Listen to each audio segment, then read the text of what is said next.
Tassina kunos petição na presidente do parlamento para atender reunião.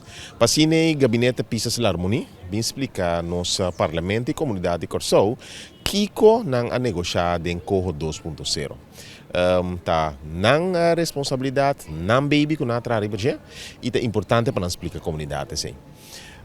Ti momento gente tá pensa, bom, pero nota gabinete regionata começa com Coho. Sim, gabinete regionata chega até caminda, quando nós mandamos carta Raad van State, assim nem com 5 pontos de preocupação que trata a autonomia de Corsou. Momento que nós é a razão se que Raad van State, e Raad van State manda para negociar, nós recebemos carta back de sua respisa sessional harmonia, visando stop com negociação. Para motivo que não tem plan B.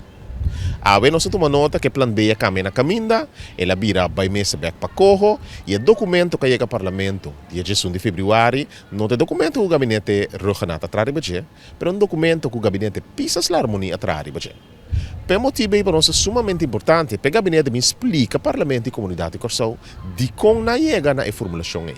Kiko é o documento que está come bebe, Kiko na negociar, Kiko na logra, Kiko na não logra, e Kiko está ponto de saída do governo a aquele documento. É bom para Corsou?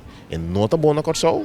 O governo que para o parlamento pedir mais tema que tem que cambiar? De sua ponto na que ponto é importante que o gabinete pisas la harmonia tem que informar o parlamento para assim nós poder terminar com o trajeto de Coho 2.0 aqui.